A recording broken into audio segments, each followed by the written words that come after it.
I'm a businessman, yes, I'm an entrepreneur. Ooh, yeah. I'm a businessman, yes, I'm an entrepreneur. Ooh, yeah. I'm a businessman, yes, I'm an entrepreneur. I'm a businessman, yes, I'm an entrepreneur. Ooh, yeah. Crystal Mitchell, do you have my business plan? Just review the pages of my marketing plan. Crystal Mitchell. Everyone, this is the Business Zone with Crystal and Gilbert Buchanan, the small business paramedic. It's been a while, Crystal. It's been a while. It certainly have, but I know you've been out doing your thing at in Las Vegas, so that has come to a hiatus for the moment, right? Oh man, they completed on June 1st, and we're getting ready for graduation now. So we're in limbo waiting for that. I think they're trying to get a nice facility like the MGM. Oh wow! brand, so that's what they're looking at right now.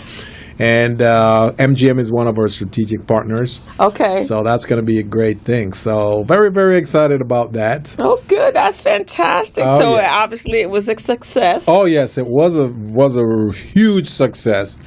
And as a matter of fact, we're planning on doing Series 2 now. Okay. We want to do some communication sessions, and then we'll do another series of contract readiness workshop for these contractors. That's good that Las Vegas is taking a very proactive approach toward their entrepreneurs and really wanting them to share in the opportunities that are coming to Las Vegas as a result of the stadium and so forth. That's fantastic. Oh, it's very good. And the primes on the stadium, I think McCarthy is one, and Masterson, I think, is the other one. So they're really reaching out to get small businesses involved. I think they have a 15% participation goal on the project. Oh, wow. Fantastic. Yes, so that's why we definitely want to get these contractors contract ready. So when they get on there, they can perform and meet all the guidelines and all the compliance guidelines. Oh, well, that's fantastic. Well, congratulations on completing your course. Thank you. I know it took a lot out of you flying back and forth to Los Angeles, to Vegas, to Las Vegas. I know just with my SAT, trying to structure is not really the travel. It's to structure your other business around that buck. Because that's a block, right? Like the 12 hours I spend at Mount-Sat, that means I got to do things in the morning before I get there. But I got to be on the road, and then the stress of getting to the travel. And see, the thing is, if the class is for 3 hours, you're not spending 3 hours. You're probably spending about 6 to 8 hours. Because you got to get to and from. Getting to and from. Right, exactly. So it's a lot. And, people don't think, and I didn't think so either, but when you teach for 4 hours straight, when you come back, you have nothing left. It's like the brain is just empty of stuff, right? And especially if you don't have on proper shoes. If the shoes is not very comfortable, your back, your feet, everything, your knees, everything is hurting, right? And you can't leave. It's not like you can't leave. You can't. You're stuck. You gotta go through it and make it happen. I know the first 2 weeks of Mount Sac is because that's straight instruction. Yes. That's before I really get to the practice sets or anything. I am so happy to get to the practice sets, because then it's like the first maybe hour, 20 minutes I do instruction, and then I just leave them, and then I can sit, and then I can go in and help them. And now, this particular group I have, they were really pretty advanced. That's good.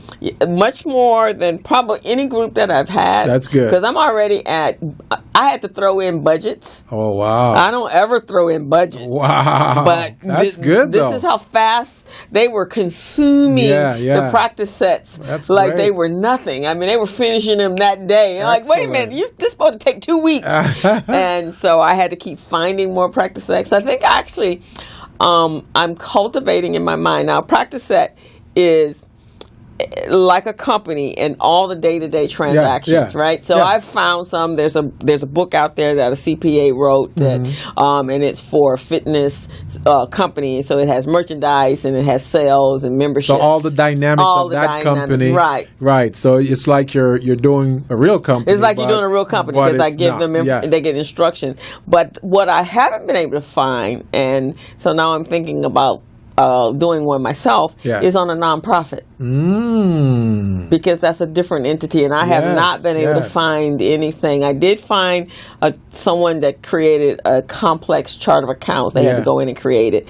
But I'm thinking that's what I want to do. That's good. Is write one up. Well, maybe what you could do is just go to an actual nonprofit and say, hey, let me shadow you for a little bit. Right. Well, and I can utilize, some of my clients. I have churches and so forth that's got ministries, and I've done enough of those. So I kind of know what the transactions are and, how the donors give money and that kind of stuff and how they set it up. So I think that's because those are the first gigs you got, though, with churches and exactly. Right? And then eventually moved out to and small churches until I got to a big church, which was different than doing the accounting for the small churches. That's amazing, though. Yeah, so I think I'm going to create my own because then I could, schools that are actually using that, because I think that's the best way to teach QuickBooks is to actually give them some real life scenarios and let them do it. Because if you do these fictitious things, some of them may never ever get to that. Right. And then it won't mean anything to them. It doesn't mean anything. But if you give them something real that they can actually use now, oh yes, that's amazing. Yeah, so I think I'm going to do that. But this group has been amazing. That's great. The only thing is that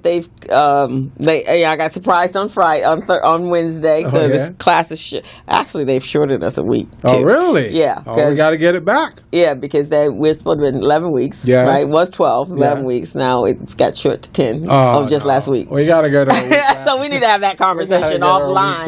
But that went down there.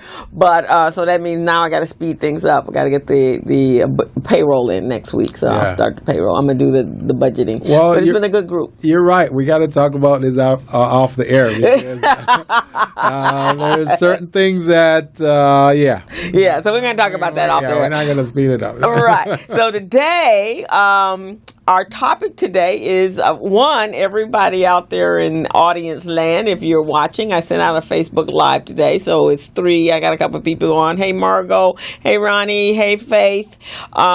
We're going to answer questions. They will have the opportunity to utilize our coaching and our very skills. Good. Very good. I'm excited about that. You're excited about that. So please call in at 323-293-3375, or actually those of you that are here on Facebook Live, if you have any questions on how to run your business and you want the expertise from myself and Gilbert, we are in session. It's free of charge. Classes in session. Classes in session. But while we're waiting for people to reach out to us, I'm going to talk about a couple of things that I did this week. Well, let me just give a little overview of our program here. So for those who are just tuning in, they understand what we do here on the Business Zone. The Business Zone is a platform, supply diversity platform for small businesses, whether it's woman-owned, minority, veteran-owned, or other, to tap into some resources that will help you to build and develop your business so you can become business ready, contract ready, and bank loan ready. And then what we do in this platform is match you up with contract providers. So once we get you ready and you're in compliance, we match you up with contract providers. Well, they can offer opportunities to you. So that's really what the Business Zone is about.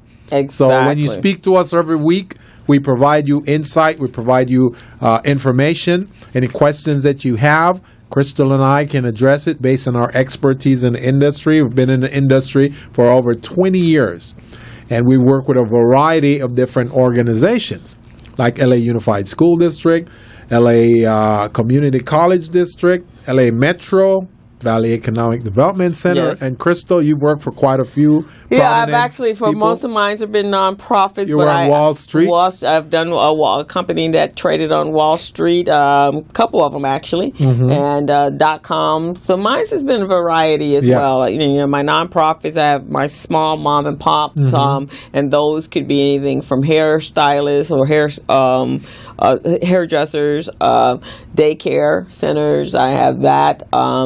Right now, I have someone, a consultant that does social media management. Yeah. So it's been a vast over the last. I've been in business now. Actually, in August it will be 30 years. Oh wow! Yeah. Wow, you got me beat by 10. So I've been out there working hard at making sure. And it's so funny. Last week we had a really great guest. I don't know if you might not have seen the video as of yet. He is his name is Kene Turner, and he actually is the individual that trained me or did the certification for the Nifty program. Oh, okay. Right. Yes. So he was here. Great interview. I'll make sure you get that. Good. I just uploaded it the other day. Definitely.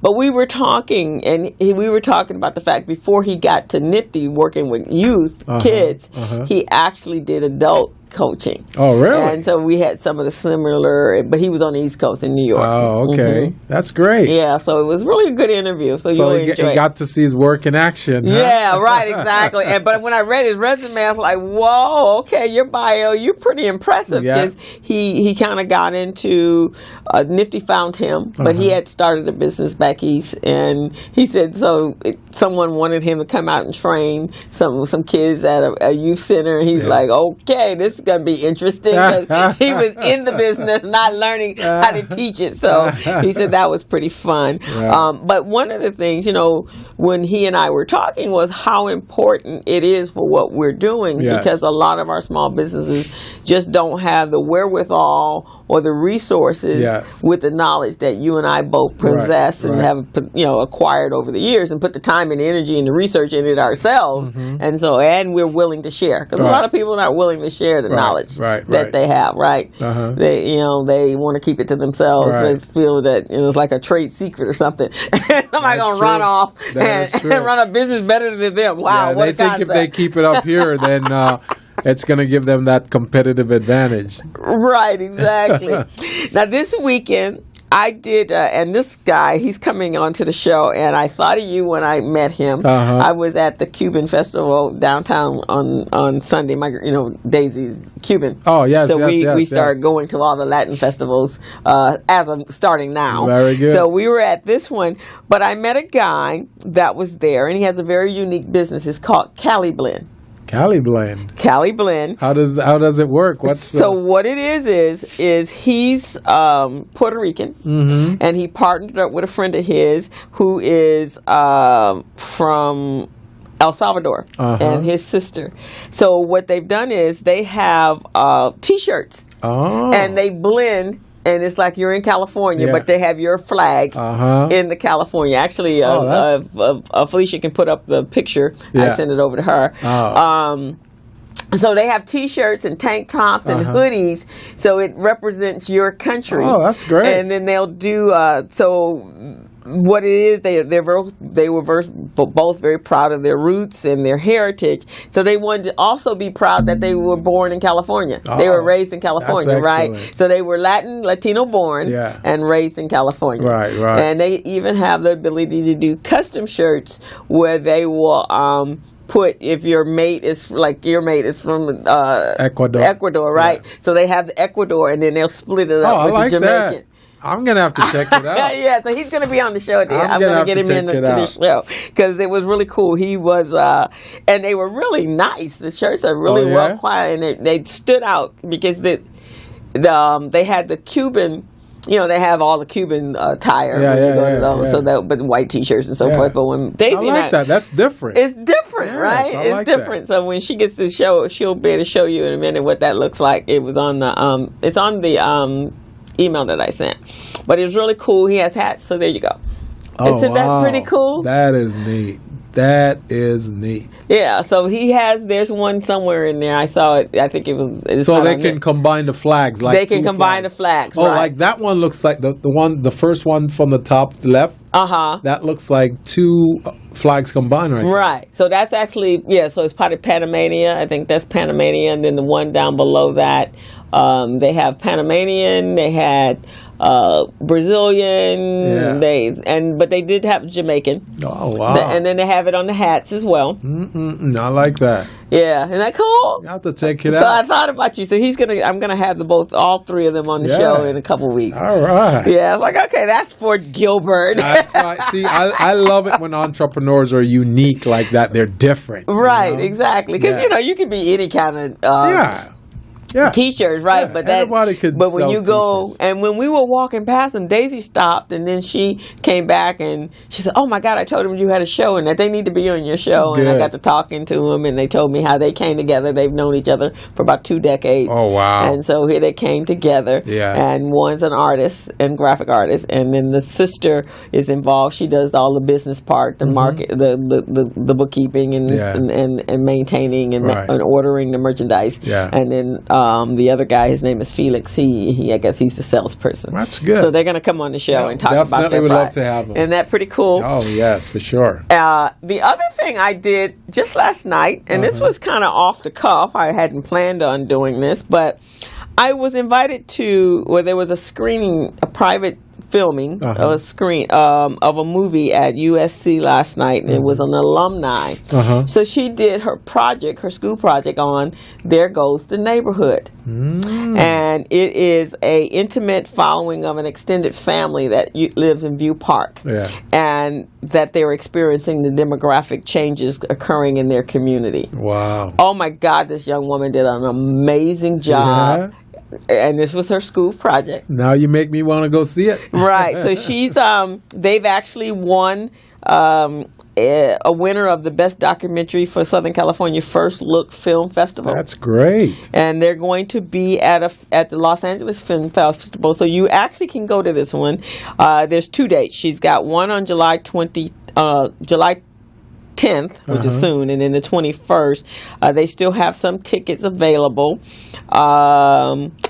With that, you can see the screening. Oh, actually, it's the 18th and the 20th. Oh, okay. So it's in Culver City, and they're screening it. So they're trying to get it out. So it was kind of interesting because the house, one of the houses they actually showed was a house that Mona did a open house for. Oh yeah, and the young lady, and I remember I was there helping. So our project is touching pretty much everyone. Right, and my brother-in-law has lived in the View Park area for 28 years. So basically, they were talking about the demographic changes that has taken place, and it's been kind of interesting with the other demographics moving in and not wanting to be inclusive. Oh wow! Right, and so there's an app, and this app is available to everybody. It's called Nextdoor. In every city, Nextdoor is an app, and so you see feedback and questions. So that's the promo right there. Oh, that's it right there. Yeah, so that's View Park, and there goes the neighborhood. Yeah. And so it was a black family, an extended black family that had been living in the community. The mother had been there for 40 years. She grew up in that community. Yeah. And then her children. And now her children are trying to buy. So she's like first generation. She's first generation, right, to that area. But the concern is the new generation. Her children want to live there. Yeah. But it's very expensive now. And so they interviewed also some a white couple that moved in, and she even says it's really sad that when we come here, the property values go up so significantly just because of the color of my skin. Right. So that's somewhat like gentrification. Just exactly. Wow. But here you're getting it firsthand. They're interviewing the residents and what that means. And then on this app called Nextdoor, there are some people understanding and feeling the empathy. Right. And others is like, well, why are you guys so racist? Right. Because you want to stay in your own. They got to be straight up. They got to be straight up. Yeah, so it was interesting. So I'll get the information to you. There's a trailer online. It was really good. I was very impressed. So the Nextdoor app, does it have statistics, demographics, and all that? I think it does, but I think they also use it as a complaint spot. They also use it if you're looking for your dog or anything that's going on in your community.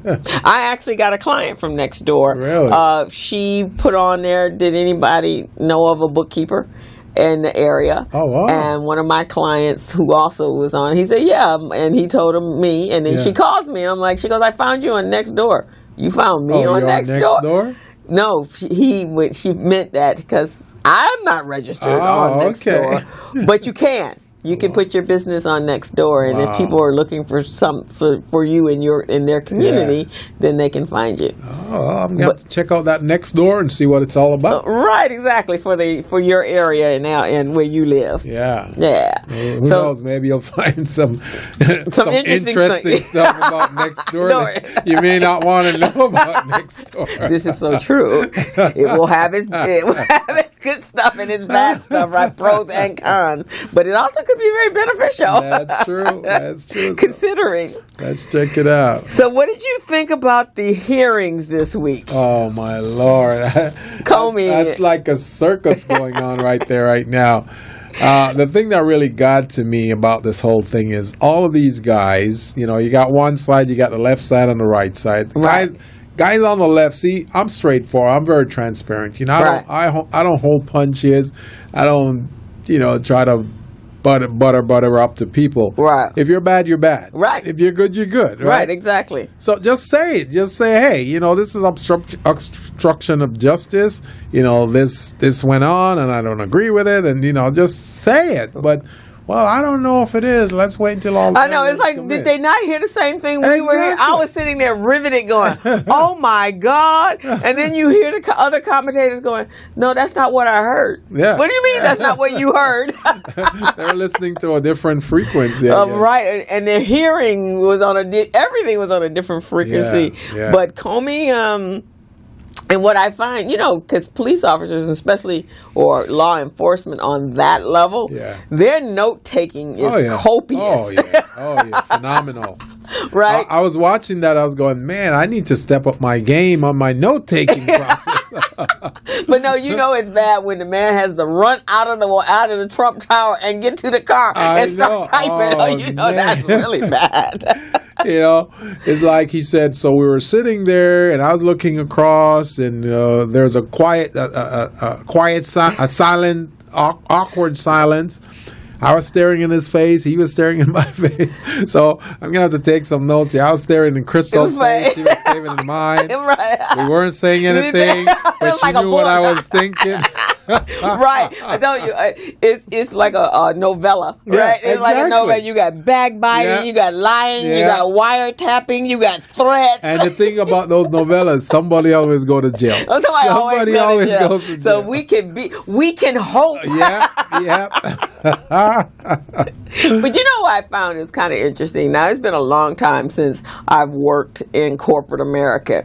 But when your boss comes to you, they call you up. Yeah. Right? So you already okay, what the heck do they want? We need to have lunch or dinner. Yeah. Oh, don't tell me we need to do dinner. Yeah, why am I a part of this? What's going on? Why are you singling me out? Or clear out. Everyone else leave, but Gilbert, you stay. I know. So what's going to happen? Exactly. Your antennas are up. Yeah. You're going through your archives going, what the hell have I done? What did I do now? Right, you got to did I do that right? Okay, I did sign that. And I did it right. All this is going, right?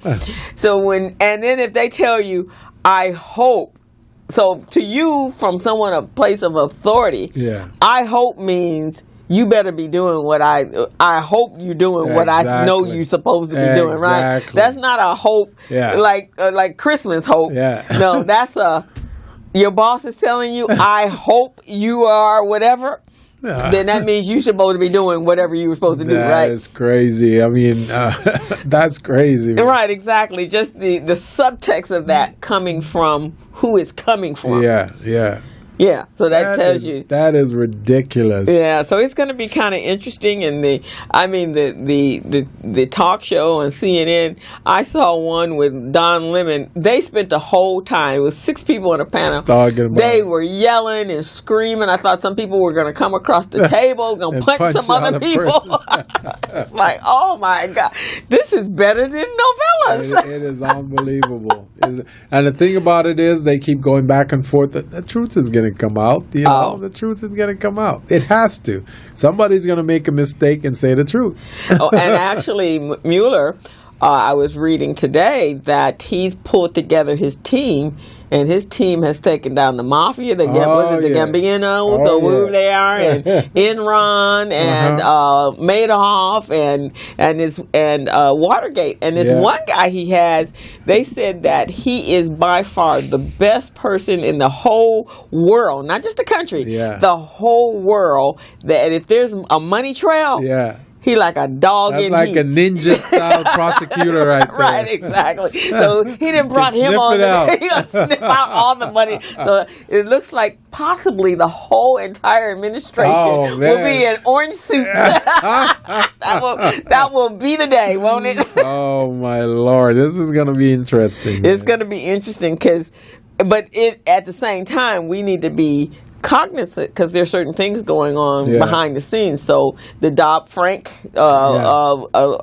legislation for restricting big banks, they put in legislation yesterday to remove the Dodd-Frank. Yeah, it's like, so there's stuff going on that we still got to stay focused, even though we're entertained by all the craziness. Right. We got to make sure that we're protecting. I think Ben Carson, he just massively cut housing, the budget for housing. So there's stuff going on. Or something else. Yeah, that can affect our people. One thing else I learned last week, Crystal, which is very critical to us as small business and minority-owned business and women-owned business, is that the administration is planning on cutting the budget of the Minority Business Development Agency, which is MBDA. Now, MBDA was designed to assist small businesses and minority-owned businesses in giving them a second chance, evening the playing field so they can obtain opportunities. Right.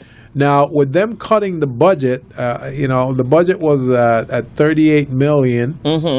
Now it's at 32, and they're still thinking of cutting it deeper by at least another 12 million. Right. Now, what those organizations do, they make funds available so trade association and nonprofits can apply for grants to help small businesses. So now when they slash that budget like that, there's no way that those same organizations are going to be able to do the work that they've been doing because they don't have funds. Exactly. So I think that's one of the things we should be on the lookout for, and we should really petition strongly. Right, exactly. And that's why I think it's so important that we and my organization, the CBOs in the community, we need to come together because we need massive voices, because those are the things, like I said, even though the comedy show and the circus show is going on in DC, but there's some things that really implicate or impact our business community. So, in the beginning, he talked about, he was all about small business, right? Yeah. Well, how do you come back and cut something that pertains to small businesses and really the game changer for small businesses? A lot of people will say what they need to say to get votes or to get people to think or believe in them. Right. And then after they get the support, then they start acting up. And that's what we see. That's a classic case of that. Because we heard the same thing about Medicaid and all of that, and now they're slicing that $800 billion. So, we know that information that we're hearing is not true.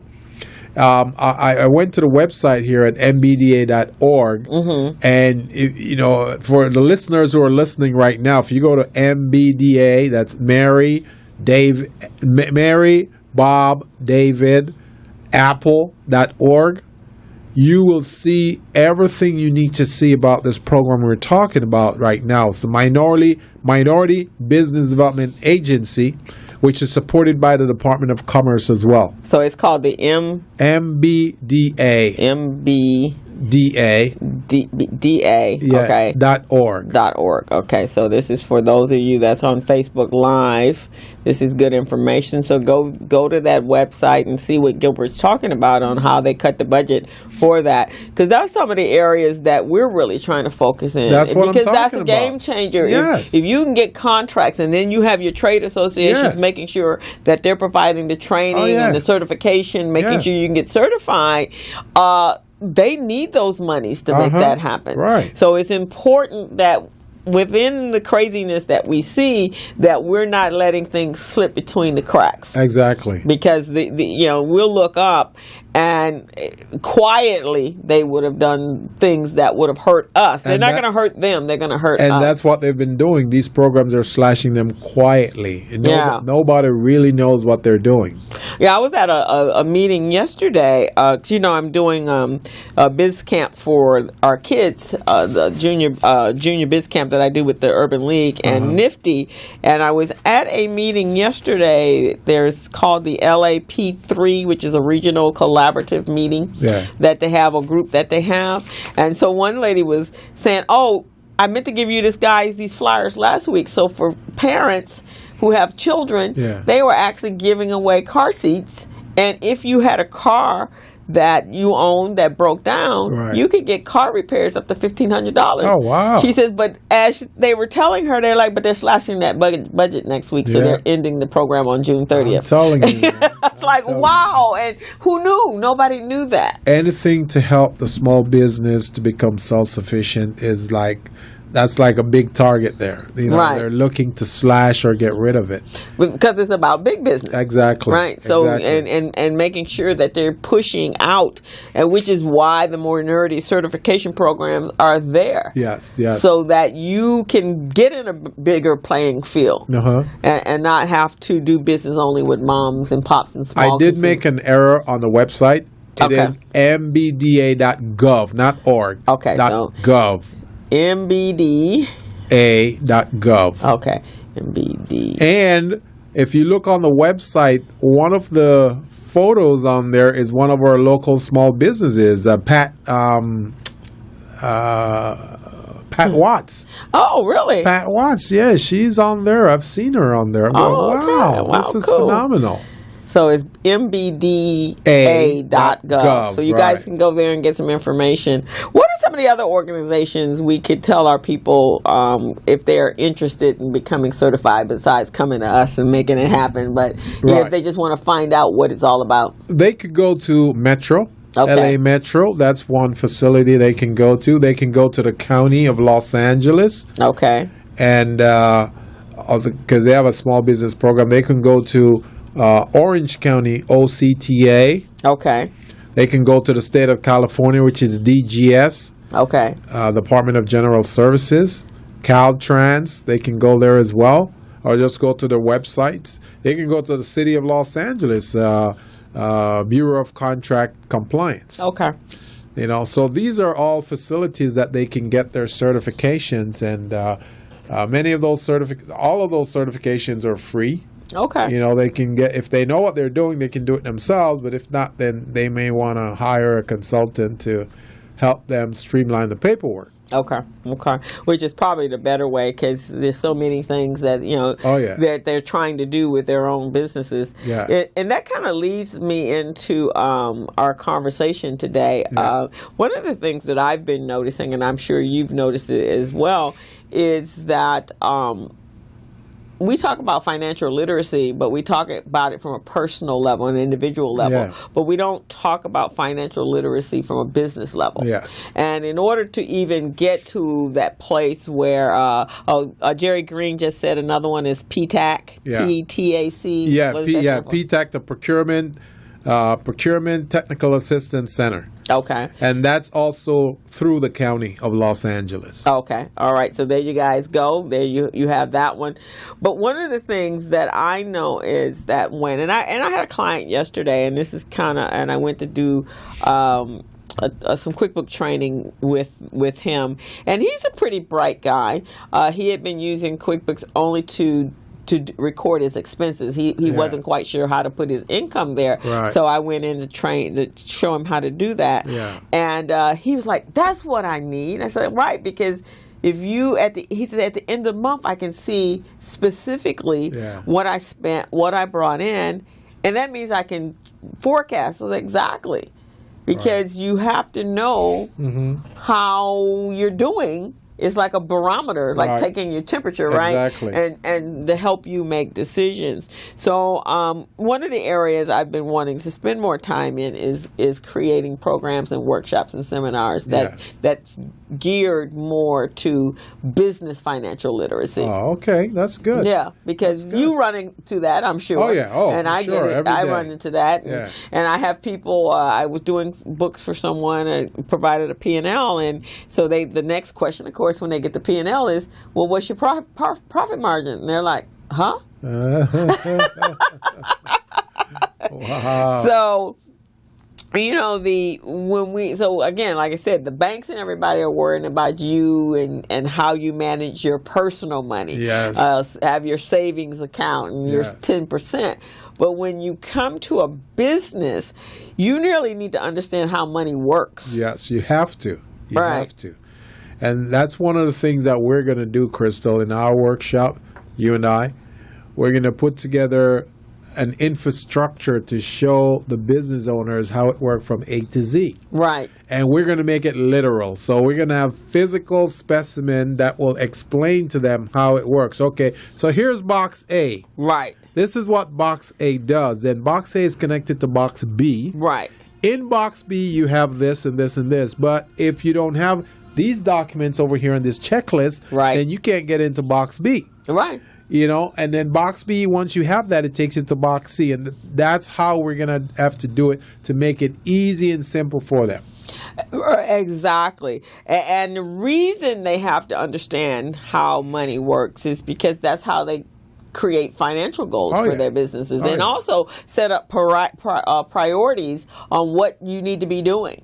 Yes. And budgeting for like hiring employees. When do you know when is exactly time for you to hire an employee? Yeah. And the way I would look at this, when you're driving, let's say you're driving from here to Santa Barbara and you look at your gas gauge on your dashboard. Some of the newer cars now, they tell you how many miles you have left to empty. Yes. You see what I mean? Okay. So by looking at that, let's say you have 100 miles left to empty. Mm-hmm. You can pretty much forecast. You can forecast where you're going to be at the end of that 100 or with 95 miles out of the 100. Right. Because at that point, you're going to get ready to buy gas again. Right, exactly. So you know that you're going to have to, get some money so you can purchase the gas so you can continue on your journey because the last thing you want to run out of gas. So they can look at the forecasting like that. Yeah, and actually somebody that would look at forecasting like that would be a truck driver, right? Oh, yeah. That's their business. Oh, yeah. They're independent. So they're having to gauge because that's an expense of theirs, right? Yes. So they have to know and the repair of their trucks and also knowing that they have to have enough money in reserve because if they have to fix their own trucks, if it's their trucks, what does that mean if the truck is out of commission? That's right. Right?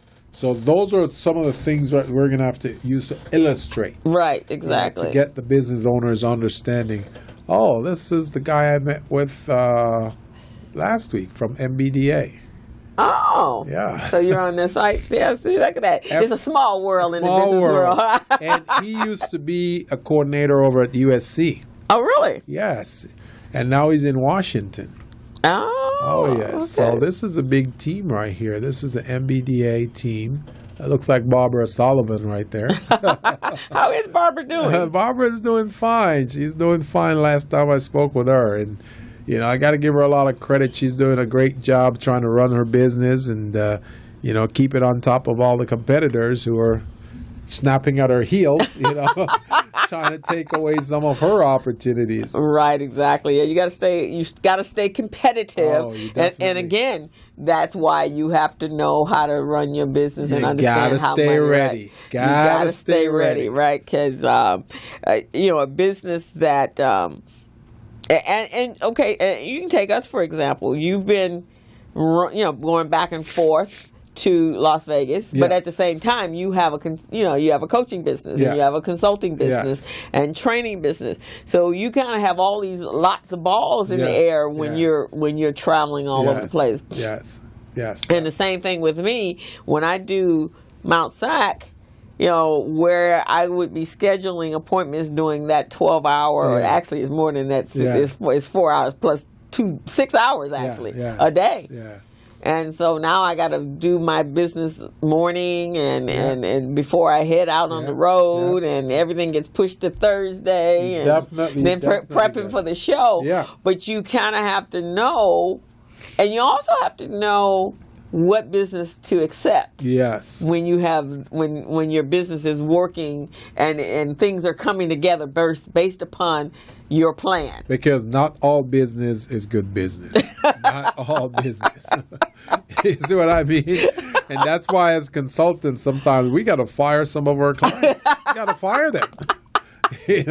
Because they don't contribute to the economic growth of your organization or the economy itself. So why even waste your time? Yeah, I was telling the client that the other day, and I had done her P&L for her, and we were reviewing it, and she was going, wow, I'm having to make some changes. I said, well, because when you first started in business, all business is good business, right? Because it just means somebody's going to pay you some money. But after you fine-tuned it, and it's really going in the direction you want it to go in, and you got some real quality clients and some potential referrals that are coming in, you're like, okay, do I still need to keep this? Or do I need to help them find a new person to do? So that's all part of that projection, right? Exactly. Because you could lose a big client. Oh, for sure. Not knowing when to let go of some of the clients you're early, and not that you don't think their business is important. Right. It's just you got to make room, especially when it's you're kind of a solopreneur. And one of the key things that we have to do as entrepreneurs and small business owners is to make sure that we have sufficient contracts in the basket. Right. You don't want to rely on just one contract. You want to have sufficient that can help to sustain your operations, help to pay the bills, your mortgage, and all of those things. And balance it. Learn how to balance it. Yes. So that's why it's important that because that's going to create the stability in your business. Yeah. Because it's really hard if your business is so fluctuating, and you have to know when the fluctuations and when the downtimes are in your business, and when you have the peak seasons in your business. And that's part of what we talk about in measuring. You got to study the matrix, study the data, and measure the data. In small business, you always have to measure. And you can measure in a lot of ways. So let's say you did a marketing campaign. You spend $10,000, $15,000 on that marketing campaign. Okay, so you're going to say, okay, I just spent $15,000. Now let's see what I get back out of my $15,000 that I just spent. Right. So then you monitor that as you go along. Oh, I need to get some let's say I need salt. Right. Let's throw that out there. Right. I need salt. I need vinegar or whatever. So all of those things that you need, you put it together as part of your plan so that once you get it all together, then you won't have to need that anymore. Right. Because it helps to satisfy the process itself to get you from point A to point B. Right. And I think some small businesses, because when you talk about your needs and being able to project out your needs, so small businesses, they don't always think of spending the money for the volume and anticipating how far that's going to go out and how that's going to take them out. They kind of do onesie-twosies, which is, a pet peeve of mine is when you go to a restaurant and you ask for their main menu item and they've run out. Yeah, exactly. Yeah, they don't project that. When I was at the festival this weekend, there was these two young ladies that, so they're booths, and I assume this was probably their first experience at a booth, right? So when I come up there and they had this beautiful, delicious, refreshing picture of a sangria. Yeah. That's like, okay, that's what I want. And I get up there and she goes, oh, we don't have sangria. Oh, that's false advertising. Why you got it sitting up there and it's hot out here and that's what I want. Yeah. But we have pina coladas. But that's not what I wanted. So I told her, I said, and myself and another lady said, well, why don't you just turn that picture around? Right. So, because if pina coladas is all that you have, but then as Daisy and I were there and we were having fun and we looked up, they were already shutting down their table at 6:00 and the festival went on to 8. Oh, man. So they didn't even measure out, how many people, and they could have asked the promoter, how many people do you anticipate being? Because this is an annual festival. And even though they changed the location, they still had about 300-400, maybe about 600 people there. So they should have. The thought process then is, okay, so about how many people you think are going to show up. Yes. Then you monitor these are the measures, right? You go, it's going to be hot. It's downtown Los Angeles in this last Sunday, so it was like 85, 90 degrees. Right. These are going to be some thirsty people. Mm-hmm. And it's salsa. Yeah. And they had a little area for food, but pretty much everybody was going to be drinking. And that salsa makes you want to drink too. So I don't know what they were thinking. So. Right. So by 6:00, they were having to wrap up, close up the shop. Wow. And so now you didn't lose out because now the bulk of the people are going to come really more in the evening because it's cooler now. Yeah. And they're going to become ready because they've been wherever they've been. So those are the type of measurements you have to think about in your business. Yeah, you got to have measurements. Right. You got to have it on performance. You got to have it on activities. Have it on, the person who you spoke to earlier and you said, well, how can you help me? I can help you in these ways. Well, you need to list all of those ways that he's talking about or she's talking about and look at the costs associated with it. Yeah. Right, exactly, because it doesn't happen. So, and then in your regular businesses that are a brick and mortar, tracking your growth, understanding how you're going to grow from year to year. Because it always amazes me that when I go out and do accounting for clients, and especially I've seen this in churches, that and I've had churches for long periods of time, that when I'm tracking their growth, it's the same. They've like flatlined. Right. And those are the individuals that don't realize that you have to have other streams of income. And they don't know that the thing has changed. They don't know because, they said you don't know what you don't know. Right. So that's really what that is right there. Right, exactly. But it's so important and really important now. When we think about what's going on in this country, what's going on in the world, we as African Americans or minority-based businesses, we got to start thinking like big businesses. Oh, for sure. We got to start thinking like corporations, and how do we keep growing our businesses and creating an impact for our business. Right. Yeah. Yeah, that is really what I've talked to a lot of the trade associations, a lot of the chambers, and a lot of other business entities that are advocates for small businesses. Mm-hmm. And it's amazing. I mean, they're all in agreement that these things that we're offering should be done, but they don't want to just say, you know what, forget this, let me handle it. Yeah, exactly. So you want to take a quick break? Yes, let's do that.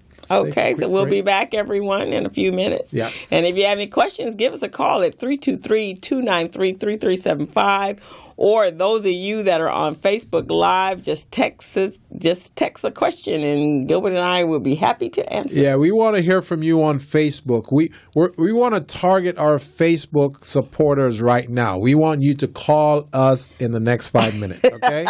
So you guys hear that? There's quite a few people on Facebook. Hey, William, how are you? Hey, Rita. Hey, Jerry.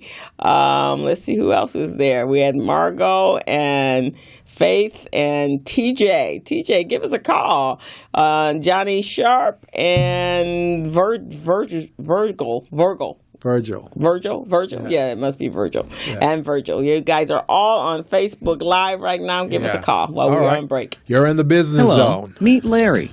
Larry is a general contractor. Larry is very good at his craft, but Larry has a very tough time managing his paperwork because he is busy taking care of his clients' needs. Larry just cannot find his important business documents when needed. Larry is also being passed over for bid opportunities from prime contractors because he is perceived as not ready.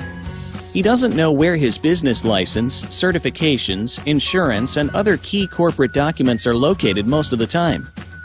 Lucy owns an auto body and collision repair shop and has been using a business management and procurement assistance program called Small Biz Pro to keep her business organized, business ready, contract ready, and bank loan ready. Small Biz Pro is a 3-in-1 cloud-based business management, procurement, and market research assistance system designed to help businesses become business ready, contract ready, and bank loan ready. It also provides back-office operation solutions for small businesses. Lucy is able to stay ahead of her competitors because she uses Small Biz Pro to manage her business daily. Lucy just clicks on Small Biz Pro from her tablet, mobile phone, laptop, or any internet-accessible device for data retrieval, and she's got it. Lucy introduces Larry to Small Biz Pro, and now Larry is more organized and can now find all of his documents and new bid opportunities in seconds. Larry now saves $120 in labor costs for each missing or misplaced document. Just simply go to your web browser and log into smallbizpro.net and register today for a limited 30-day free trial offer. Services start as low as $1 per day. Let's put the competition out of business. Small Biz Pro. If you stay ready, you don't need to get ready. Register now at smallbizpro.net and begin saving money. Email info@smallbizpro.net or call 626-533-1186.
We are back. You're tuned into the Business Zone with Christo and Gilbert Buchanan, the small business paramedic. All right. And we're having a conversation on business financial literacy. What does it mean to our business owners?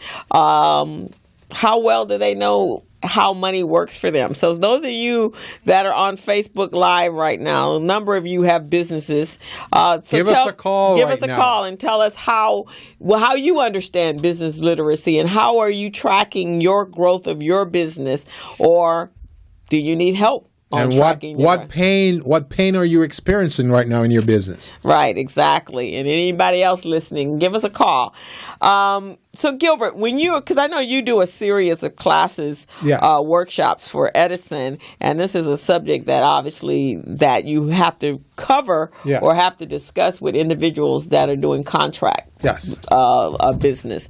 So what are some of the things that you coach them on? Well, the first thing that I do with the small business is, in order to get them to that level where we call it bank loan ready or business loan readiness, is to make sure that they understand what ratios are. Okay. Because ratios are the things that the lenders are going to measure them or evaluate them against. So they need to know what type of ratios the lenders look at. You know, you've got cash ratio, you got quick ratio, you got current ratio, and you got liquidity ratio. Okay. So all of those things are things that they're looking at. They're measuring you. You know, they call, the quick ratio, they call that the acid test. And pretty much what they're looking at is, for every dollar that comes in, how much is going out. Right. And that's a good way to measure your business. And you as a business owner can look at this too. For every dollar that comes in, how much goes out. So if you're bringing in $1, but $1.50 is going out, then that's not in your favor. That's not good for you. Right. So if you bring in $1, 50 cents is going out, or 75 cents, then you got another 25 cents there that you can use to build your business. Exactly. Which is why if they don't know that, then they run out of money and find themselves in a position where they can't pay their contractors, or they can't buy materials. Exactly. Which now puts them in a bad light for the contractor services. Exactly. Right? And here's another thing I want to put out there, because I've dealt with a lot of small businesses, and a lot of small businesses are comfortable breaking even. That's the myth out there. You don't want to break even. That means you're spending a lot of time, energy, and effort bringing in money and putting it back out there. So you're not really making a profit. So what's the use? Right.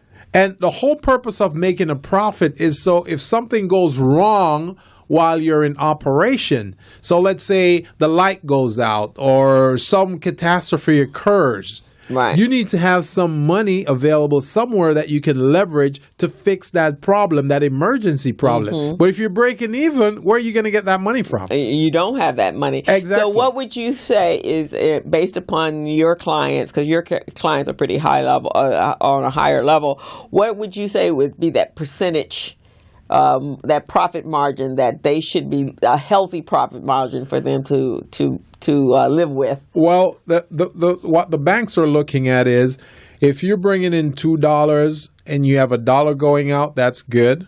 Or if you have $1.25 going out, that's good. Okay. So that's how I want small business to look at this. You bring in $2 and you have $1 or $1.25 going out, then you're good.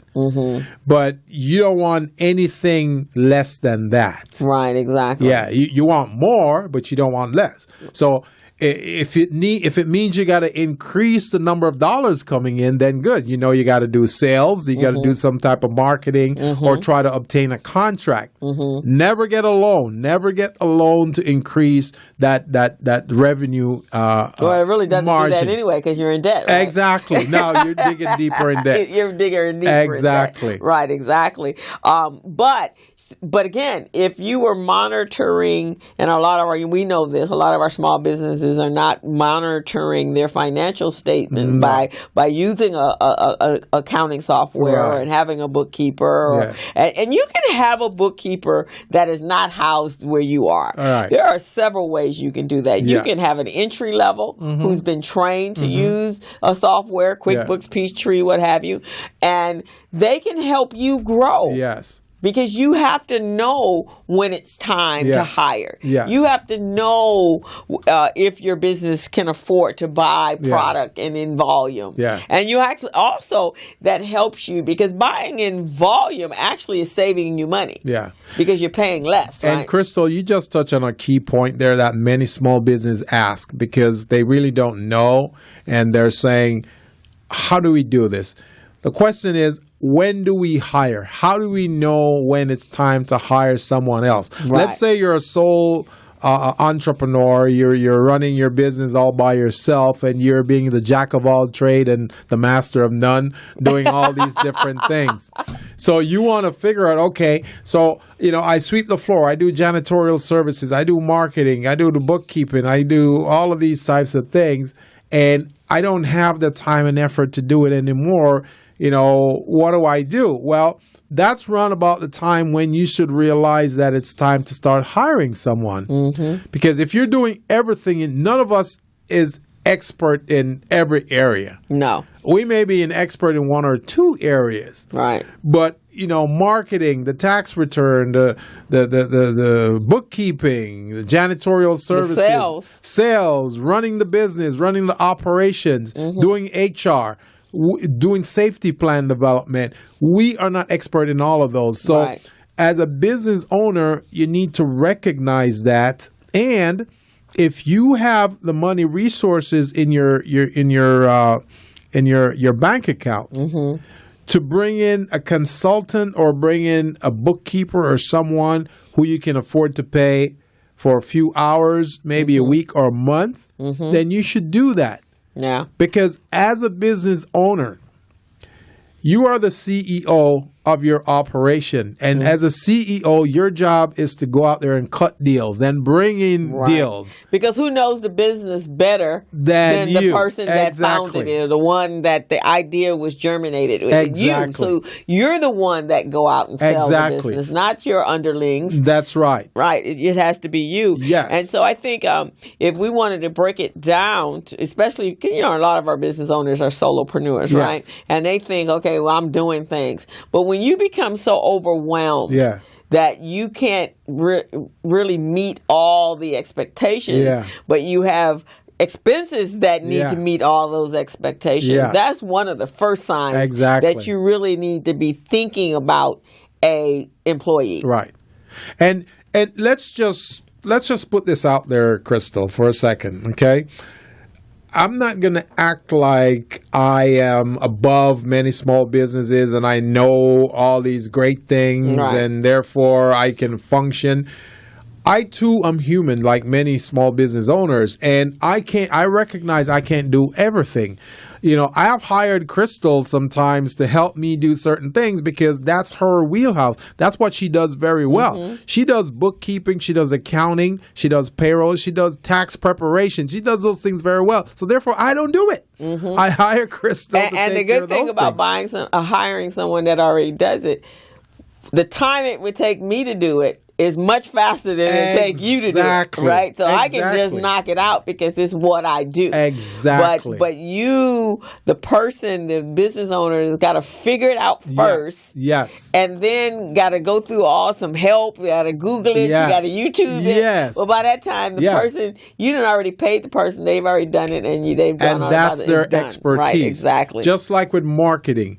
I can market. I can go out and I can meet with contract providers. I can have a discussion. I can sign contracts. But those strategic marketing that's required in your business where you do social media and a variety of other things, that's not me. There's no way I'm going to spend my time doing that. And that's a good point that you just made, because so many people, and I think that's one of our biggest issues, is that for our businesses that we don't tell anybody, we don't have the right marketing budgets or plans. But social media has changed how we market, and it has made it so much easier. And I hear people resisting hiring somebody that's their business. Yeah.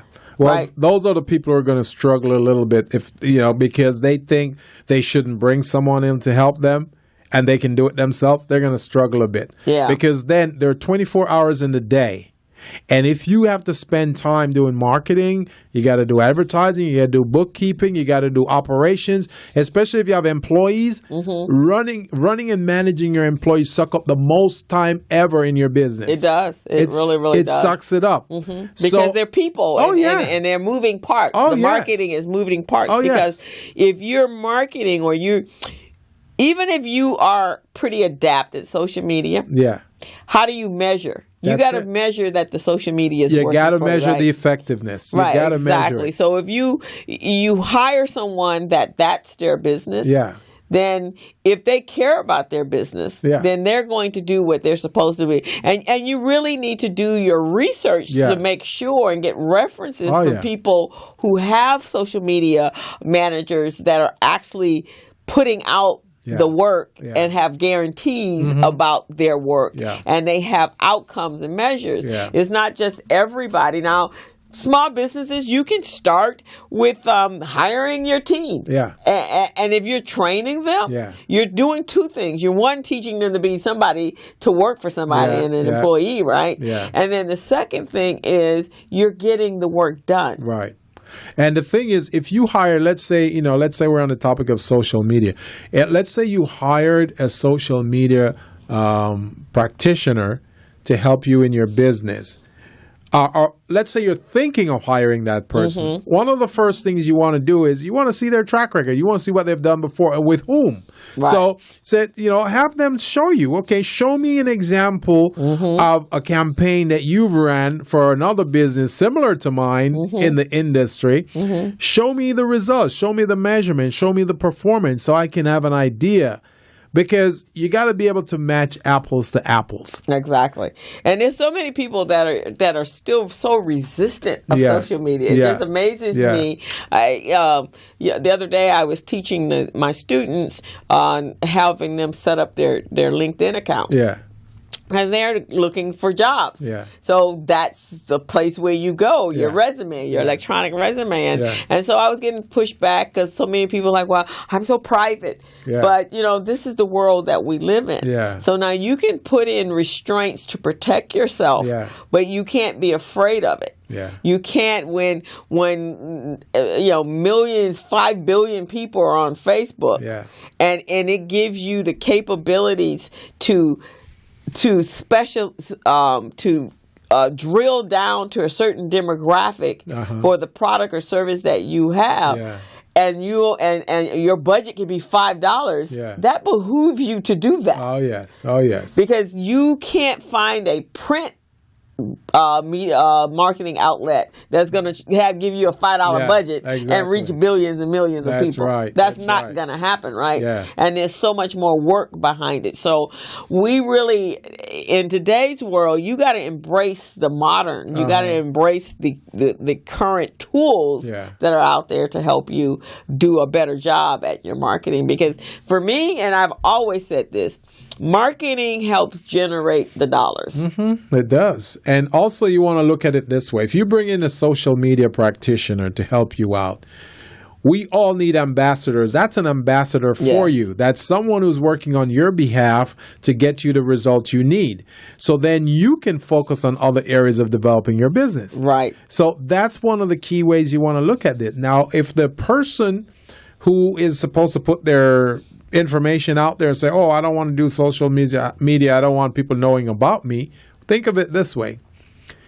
If you graduated from a college or a university and you're going to look for a job, what are some of the easiest ways to get the word out, to get your resumes out? Yeah. You know, you go to monster.com, you upload your resume there. That's opening to everybody. You go to the Department of Labor, you go to EDD. You see what I'm saying? Everybody knows about Everybody knows, exactly. You go to EDD, you got to give them a copy of a resume before you get your first unemployment check. You see what I mean? So that's out there for the public to see as well. So people are going to know about. So what are we hiding? Yeah, you have a bank account that's that's in the cloud. That's in the cloud. So that's there for everybody to get. Your medical record, everything is out there in the cloud. So right, exactly. And somebody the other day told me, Crystal, have you Googled yourself? Well, and if I did, I market a show every week. Exactly. And I'm part of that brand. Yes. So I already know. I want me to be able to surface on the search engine so that I rise to the top. Yeah. So, yeah, I've made a conscious effort. Oh, yeah. Now, my personal life is not online because I haven't put it online. That's a different thing. My business life, it's there. And if I'm interacting and comments and thought processes and comments that I put on Facebook, that's there. Because I want it to be there. See, the small business owners who think small, they'll stay small. Yeah. You got to think big. You know, larger businesses, they've got a presence on social media. They're everywhere. They're sponsoring things. Their names are on banners, flyers, you know, different types of things. And that's really what gets your name out. And that's what you got to do. Because the more your name is out there, the more you're aligned with ambassadors who are going to help to promote your business. I've had people promote my business. I don't even know them. I have a whole troop of them out there. I didn't even name them as the ambassadors, but I get calls and they'll say, oh, so-and-so told me to give you a call. Exactly. And I'm like, oh, okay, that's fantastic. Yeah. So, and YouTube lately, LinkedIn, I've had people reaching to me. Yes. I see we have mutual connections. Yes. And I think that we have some synergy. Can we talk? Let's see if there's something that we can do together. Yeah. I'd love to be able to promote your business in my area and vice versa. Yeah. So, and when you go to meetings, you know, networking is extremely important. Oh, yes. I mean, it's the lifeblood of your business. In fact, Gilbert is going to be doing a workshop on creating and building relationships for recycling black dollars on June 22nd. Yeah. So we want you guys to come out. You can go to RBD's website and you'll see the flyer. You can go on our Facebook. I've sent e-blasts out about it. But when I go somewhere, I was at a meeting yesterday, and technically, when I went in there, I was promoting a youth program, right? Yeah. So I'm listening, and they're talking about case studies and information that has to do with DPS and runaway children. I'm thinking, okay, well, that other than the fact that I'm coming here to recruit some kids to be in my program, I don't really see any synergy. Right. So they were going over a case study, and so the lady that had allowed me to come in to do my presentation, she goes, you can stay or you leave. And I'm like, no, let me just stay. Yeah. Let me sit here and listen. Yeah. So while I'm sitting there, Gilbert, this lady was talking, and she was working out the case study, and she was very good at what she did. And then she said, and the case study was about a family who they had an 18-year-old son. And the mother was receiving some CalWorks. So they were getting some social services, right? Yeah. Well, because he was 18, he couldn't stay with the mother because he was an adult. And so the case study was, well, how would you handle that? What would be the services and the resources you would refer them to? Right. So she went, well, we have a youth program. I'm with the youth center, and we have paid internships. I went, paid internships. Okay, let me listen more closely, because I was kind of on my phone, not really paying attention. She goes, right, we'll pay the student to be there if somebody's willing to train them. Wow. She had my full undivided attention at that point, right? And sometimes we don't know that exists. We don't know that exists. So then I went, so after she did, I had to wait patiently for her to go through the case and for them to be finished with that exercise. And then I was like, can you tell me a little bit more about that youth service that you have? And so she went in. I said, well, I have businesses that are in need of employees. They're not yet in a position to pay, but they know they need that. I've actually talked to some of them about apprenticeships. Mm-hmm. So can we do some business together? Yeah. And she goes, yes. And so while I'm talking, this other young lady says, she goes, I even got one better than that. I have young adults who I teach. They come to LACC and they're learning trades. Wow. And we need some place to put them. And she goes, that's the missing piece for us is the network into business owners. Right. And she says, and we really need someone to walk us through and in. Mm-hmm. And I'm like, wow, I didn't hit a gold mine. We have a call. And hello, how are you? Who's our caller today? Hey, Crystal, it's Margot. How are you, ma'am? How are you? I'm good. We're glad that you called. Hello, Margot. Hi, Gilbert. How are you, sir? Doing fine, thank you. Thanks for calling in today. Oh, well, you know what? I'm enjoying the show. And I'm thinking, I couldn't get out of my mind a statement that was made for us startup businesses, the new businesses, to have a mindset that is that of a major corporation. Exactly. Will you all elaborate on that some more, especially starting out so that our mindset is set correctly? Yes. Well, let me tell you a little bit about that, Margot. Mm-hmm. One of the first things you want to do when you're a small business and you want to think and operate large is to make sure that you keep good records. You want to keep records. You want to document everything. Make sure that it's available at your fingertips whenever you need it.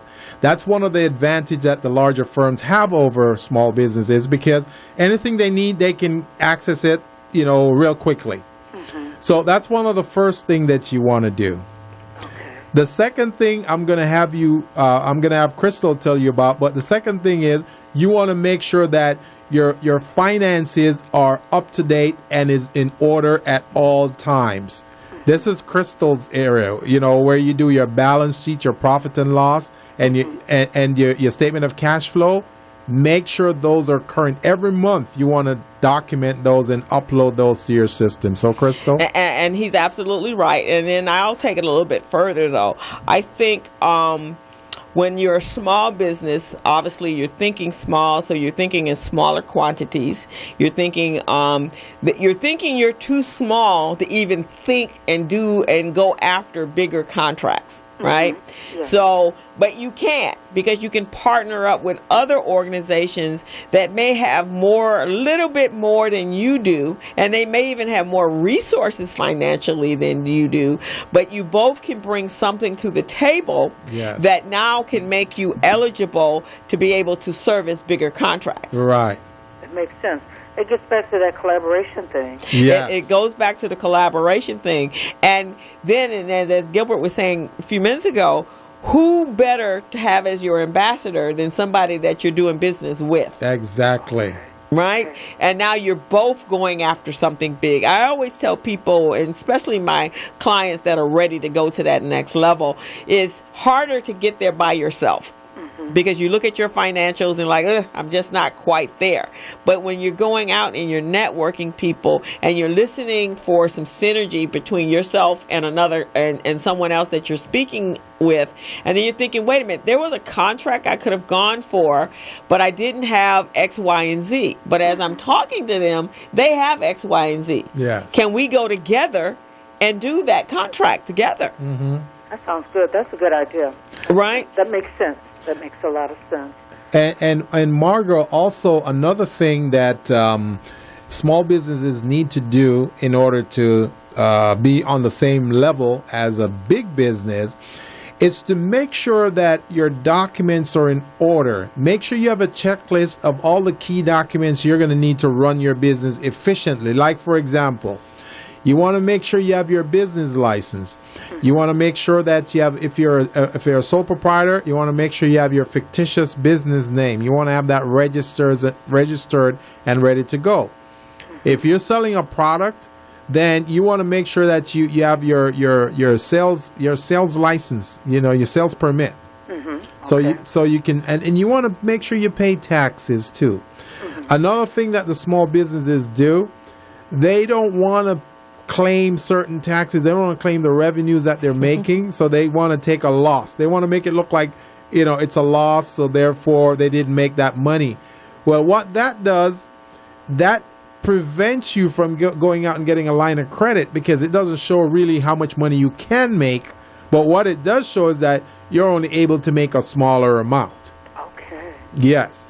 So those are key things. The bigger businesses, they function differently. So they report their revenues, and they may write off certain things, but at the same time, you see the large revenues they make. So then they're able to get a line of credit or a loan from a lender. Gotcha. They do report their revenue. They report the revenue. So that's one of the key things. But we want to make sure that we have the basic things registered and in place. Like your Dun & Bradstreet number, for example, that's something that you need to have. And a lot of small businesses, they do not know how to go about getting their Dun & Bradstreet number, because from what they heard is it's going to cost them $600, $800, $1,000. That number is free. It's supposed to be free. Okay. So we can provide you a link so you can log into the Dun & Bradstreet database and just apply for it. It's free. Wow. And let me ask you this, Margot. You actually have recently worked for a corporation. Yeah. When you were working there, what made them successful? Well, you knew for one thing, you knew what they stand for. You knew where to get their information. And if it wasn't at your fingertips, you knew who to go to get it. Maybe you had to do a little digging, but you could get to the information that you need. And everybody pretty much worked together, because it was all for the cause of the company. From day one, that's the way they operated and operate to this day. Right. And also they have policies and procedures in place, right? They sure do. So that's what the small business need to do. They need to have policies and procedures in place to show that they're a responsible business. And the other thing is, and it's duplicable, right? So even though they may be in one state, and in your case, your company was in one state, and then they were able to be domestic and then international and global, right? Oh, yeah. So they had to start from somewhere, but they had to have a plan in place. Yes. And then they let everybody know what it is. Yes. And you sign off on it. Yes. And no one can. There were no. It was not your company. You did it this way. Right. And like you say, the policies and procedures are in place. Yes. This is the way we operate. I just have one other question. Now, as far as these policies and procedures go, we pretty much can get that situated when we're doing our business plan. Pretty much. Yes. Am I right? Yes. Well, you should. Yeah, you should definitely have, when you've written your business plan, have done your research on other industries and other businesses that operate like yours, and then you're writing your policies and operations and procedures within your business plan. So your plan. Everyone thinks when they're doing a business plan, they're doing it for the benefit of being able to acquire funding for their business, right? And that's really not true. Your business plan is your Bible and your roadmap to get from point A to B, right? So you'll know what steps you're getting to, and then every year you want to go back and revisit that while you're making your plans and setting your goals for the next year to make sure you're still in line with your goals, still in line with your mission and your vision, but still being able every year expanding your business and taking it to that next level. Okay, every year. Okay. Got you on that. I don't want to hog up the time. I just have one final question, I promise. Now, as far as the policies and procedures go, someone told me when you get to the place that you need to outsource, you definitely have to make sure that you have those policies and procedures, the way you do it first, and then you have all of that written down before you even think about outsourcing. You guys go along with that also? I agree with that. In fact, I have an example of that. I had a client that we recently, about 2 years ago, started the process of payroll and she had contractors, but one of the things that was kind of blurry was when she brought in a younger contractor. They didn't quite understand that they were not an employee. It was an assumption because our older ones knew what they were doing, right? They knew they were being contracted. So this young man didn't know that, and so when they parted ways, which was a couple of months, he went for unemployment. Well, he wasn't a contractor. I mean, he wasn't an employee. And he truly wasn't an employee. So she started getting notifications from EDD.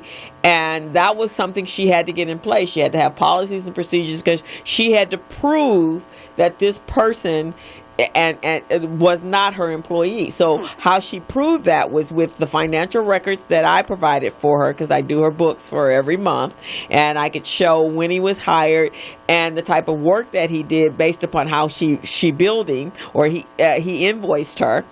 And then secondly, she then had a plan.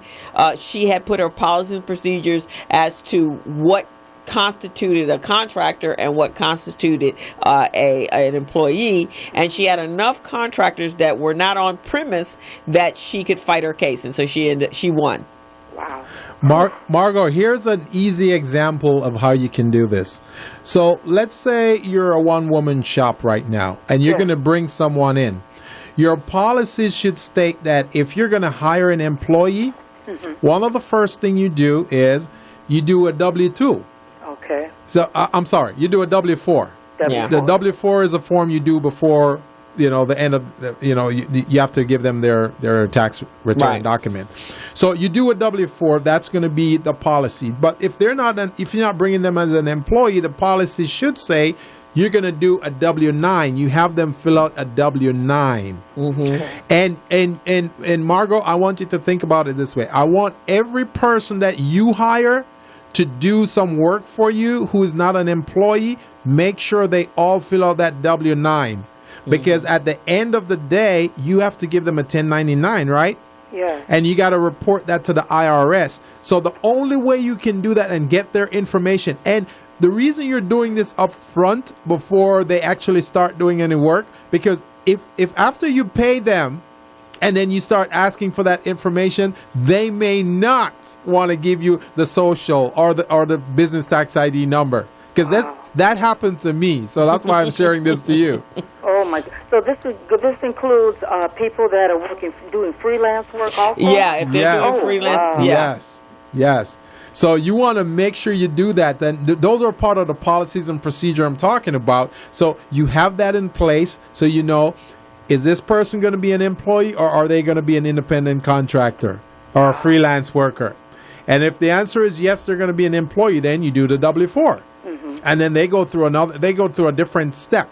Then you got to do orientation with them. You got to do training to get them, on the job and have them learn how to do it. But if they're an independent consultant, then you don't really have to train them per se. Well, they should be coming trained. Exactly. They come in already trained. So all you got to do is give them guidelines as to how your company works and what they need to do within your organization. But if they're doing freelance, then you have to get that W-9. Yeah, you give them. Yeah, you get that W-9 to fill out the first day before they start working. Right. And I also do a contract for all the people that I do business. When I go out to contract with someone, I am the one that provides an agreement. This is the services that I'm going to provide, and in the capacity I'm going to provide them in, and they sign it and I sign it. So at least there's no confusion as what the expectations are on both sides. So I don't let them give me a contract. I provide a contract. So to them, and then if we have to make some adjustments to it, we do that. But I find that kind of helps you down the line if there's some disagreements as to what X, Y, and Z was supposed to do. Then it also makes you a professional. It's not a gig that you're doing. People really take you serious. And when you go to charge them for whatever you're charging them for, they understand that you're a professional and you're in business. Run the business as if you're going to be in court next week defending yourself, okay? Wait a minute, that's what it sounds like, but that's the world we live in. Exactly, so, because you never know. Yeah. Well, thanks for the conversation and the information. I really appreciate it. Not a problem, Margot. We are happy you called in, because this is great. This is what Crystal and I do and advocate every day. So if you have more questions, don't hesitate. Okay, I won't. Wait a minute. I just know that other people need to call in, because this is an opportunity, and we can't let opportunities slip by us. That's true. And we want everybody to raise their businesses to that level where we're all companies and corporations, and we can make an impact in our community. And, obviously from Recycle Black Dollars, and that we're actually utilizing each other because we're running those type of businesses, right? We're running quality businesses with quality services, with policies and procedures, and our foundations are solid. Then there is no, if you choose not to use me, it's not because I'm running a shoddy business. I'm running a quality business, and we just didn't work out well. That's it, but not because of the type of business I'm running. Well, I'm sorry, unless somebody else is on the line, I promise. Go ahead. Not a problem. Go ahead, Margot. Go ahead. Most of us, the people that I know, we don't want a shoddy product, and we're out for good customer experience. And I'm back on this policy and procedures to make sure that that's in place. Either one of you all teaching a class on the business plan, because I did one with you, Crystal. But it's long overdue, and I'm in a different place. I would love to be able to go ahead and take another look at that from another angle and just start from the ground up. So if either one of you all aren't teaching it, maybe you can point me in the right direction. We can arrange that for you. Actually, I'm thinking in September I'm going to have a business plan class. It's pretty long overdue. I haven't done one in a while. Okay. My calendar will open up for a little bit, so at least for that time frame before I have to do Mount Sac again. So I can do that. I'll look at the calendar and look at my future dates, and probably in September I think people could be ready, because we would really like to see people. Gilbert and I want to start getting everyone business ready and contract ready, and part of that contract is a business plan, right? That's correct. So you would already have that step done, and then we can move on to what else you need to do in order to be ready for the contract opportunities for you. Well, I'll tell you what, Margot, here's what we're going to do for you. For you calling in today, we got a special gift for you. Okay. So we have a system. It's a proprietary system called Small Biz Pro. Okay. And what Small Biz Pro is, it's a business management, procurement assistance, and market research assistance tool that helps small businesses to become business ready, contract ready, and bank loan ready. So we're going to give you a free subscription in that for 3 months, so you can try it out. Okay. So here's what I'd like you to do. Our production person, the person who produces the show, she is going to take your name and your number, and your email, and she's going to provide it to us. We'll send you the link so you can log into the system. And then if you have any questions about how to access it or whatever, I can personally guide you through that. So we're going to take care of you. That sounds good, Gilbert, and I really appreciate that. I'm just wondering, I don't want to take an opportunity from somebody who's further along than me. I've been doing the radio show, but I'm really beginning this financial platform. Yeah. So am I a good fit for your tool? You are definitely a good fit. This tool is for startup business, emerging business, and existing business. Okay. So when you're starting up, you remember what I said earlier, that you want to make sure you have your documentation in order so you can access it in 10 seconds or less? Yeah. Well, that's what this system does. This system allows you to access your business license, your business plan, your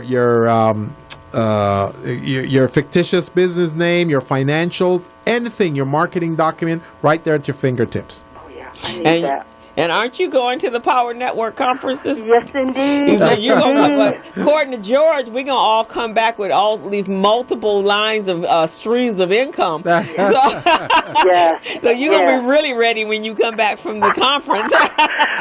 And that's another reason why I asked about the business plan, because I know that I'm growing and things are happening. Things are happening fast, and I'm a paper person, and I need something that I can look at, and something that will keep me focused, so that I don't go after that shiny object thing. I need to stay, because now is the time. I know that now my time has come, and I don't want to get off the track. I have some place to go, and I have a timeline. Yes, so. yes. But, this has been great. Oh, my goodness, I love you, too. Thank you. I am happy that you call in, Margot. And I will see you in actually, we got about 3 weeks before the conference. I'm really excited. For those of you that don't know about it, it's the Power Network Conference that's going to be happening in Baltimore, Maryland in July 5th through the 6th through the 9th. And we're going there to be razzled and dazzled and network with all of the power brokers that George Frazier is pulling together, and it's going to be an amazing opportunity. So I believe they have a few more spots left. So if you're interested, you can reach out to the Power Network, George Frazier at FrazierNet.com, and sign up today, because it's going to be an awesome, awesome experience. I'm planning to get there a day before, because that 3-hour time change, it kind of worked me last year. So I'm ahead. Yeah, I'm flying in on I'm flying out red eye on 4th of July. Me too. Well, I'll be there by evening, but that was my thought also, Crystal, because this is a big opportunity. Yes. And the networking is huge, the opportunity. So So I'm looking forward to it. So I'll see you next in about 3 weeks. Indeed. And thank you all so much. Thank you for let me ask questions. Not a problem, Margot. Anytime. You are welcome on this show anytime. All right. I'll be back with more questions. All right. Sounds good. Sounds good. All right. Take care, Margot. Oh, wait, Margot. Yes. Before you hang out, make sure you talk to our producer so she can get your information, so we can get you the software, okay? All right. I'll hang on. Thank you. All right. Thank you. So that brings us to, since we were talking about multiple streams of income from George Frazier. Yes. So, it's so funny. I was talking to somebody the other day, and I was recalling a client that I had, or that I worked with. Actually, a company. It was the last company that I worked for, and we were talking about. Actually, it was Kene. He was here at the show, and I was saying this company had raised $12 million in order to for their business, right? And I worked for them for 11 months, and when I left, it was because we closed the company down. Mm-hmm. So people are always saying, I need the infusion of cash in order to do business. Right. So these people actually burnt through $12 million. Now, that's as much money as anybody should be able to turn a business into a Fortune 500, 1,200, whatever, right? Right. Because it could handle everything, but they didn't know how to manage the money. Wow. So a lot of times, and so one of the things that Kene and I were talking about was, you can start a business and you can create passive income that will help you grow that business to get to that place where you can start hiring your employees, because that's still money that you can forecast. Right. And so I did a little research on the multiple ways, and I know you and I have been talking about that, because we want to work smarter, not harder, right? Yeah. So as much as we are running around all over the place, we need passive income. And so some of the ways that when I did my research was to create books, and we're very excited about that. After Dr. Thompson was here, and you're excited. Oh yeah. And ebooks are even cheaper to do because it never actually ever gets to paper. That's true. It's all digital. That is true. And you sell your little ebook for what we do. Sell it for $5, $6, and millions of people buy that because the subject matter is something that people want. Yes. So those are phenomenal. And that's ways that you can generate income. That is not part of your business. You don't have to run all over the place for it. Right. You're putting it in one spot and people are buying it. Of course, you're doing your marketing. Yeah. And then what we do right here with the podcast, I mean, it's a marketing tool. Oh, yeah. But at the same time, it can generate income for your business, passive income. That's what I'm talking about. So, we need to think smarter as business owners. Oh, yes. We can't do everything, be everywhere, and be all things for all people. We got to be smart about it. Mm-hmm. We only have 24 hours in a day. Yep. And, you know, I mean... And sometimes I run out a week. I know. I got more work than I have a week. I know. And I could be a testimony to that, too, that, you know, sometimes I don't even... I run out of sleep. I don't get enough sleep because, you know, I'm trying to take care of so many clients. So I'm learning from myself that I need to take my time, delegate stuff. Right. Hire good ambassadors so that they can deliver my message, my vision, my mission within my organization, and pay them for their services. And, you know, we'll be fine. Right, exactly. We'll be fine. And the collaboration is a big one. Oh, yeah. Collaboration is key. Right, because you have those, because obviously, I mean, I promote your business as well as I'm promoting my own business. And I know the other day, somebody that didn't know you, and I was handing out flyers for the show, and they're like, who's the guy? Yeah. I said, that's Gilbert Buchanan. What does he do? I told him what you did. I was like, he goes, oh, I might need to talk to him. And we were talking about the Small Biz Pro. Like, oh, I need that program. Yeah. So that's how it happens. Just collaborating with another business person will help support and grow your business because they're marketing for you as well as you're marketing for them. And you know what's important about that statement you just made, Crystal? Customer will be more willing to listen to someone else speaking about your business than to listen to you speak about it yourself. Oh. Because when someone else speaks about your business, it's like a testimonial to your business. You see what I mean? Uh-huh. So that is a phenomenal thing to have ambassadors speaking on your behalf because they know your product, they know your service, they know you, your credibility as well. And another thing that I want to add is when we're talking about collaborating with people, it's really, really key for us to understand those people's core values. Because if those core values are not in line with our core values, that could be a problem. You know, and by core values, I mean integrity, you know, knowing their trustworthiness. Are they honest? Are they transparent? You know, those are things you want to know. You know, are they dedicated? They're reliable, you know? And when you said that, that's kind of interesting because if you had to actually, because your Vegas contract was a referral, right? Yeah, it was a referral. Someone brought you in, right? Yes. Now think at how warm and welcoming they were to you when you got there, right? Exactly. But that would have been a different story if you had hunted them down, right? And then when you the very first word out your mouth, they're seeing if you really can do what you can do, right? So you go in and comfortable. You just go do what you do. Exactly. Because someone had already laid the already opened up the pathway for you. Exactly. All you had to do is just go in and execute based upon how you run your business. That's what I'm talking about. And that's why having ambassadors and collaborators is so key. I think that's like the best way because it's a warm welcome. Most of my business now have been word of mouth. Actually, my business started with word of mouth. So when I actually had to go out and recruit and find and market and cold call, that was a whole. I didn't even know what that animal was. Exactly. But I do like the feeling that when I get there, my reputation has already preceded me based upon the person that have sold me. Exactly. To that person. Exactly. So it's not I'm not talking about how much my services are. Yeah. They already know. Right. They already know they're going to have to pay me something. Exactly. They already know that I'm someone that whoever referred me in, this is somebody that they refer all the time. Exactly. So it's a done deal. And you don't even have to do a lot of negotiating. That's true. It's just, okay, this is what I do. This is what I charge. And they're like, okay, so when did we start? Yep. It's like, and then when you get there, they're like, okay, and can you do this? And can you do this? And and I'm going to refer you to here. It's like, it just mushrooms and grows. Exactly. So people that are resistant to work with other people, I don't get it. I know.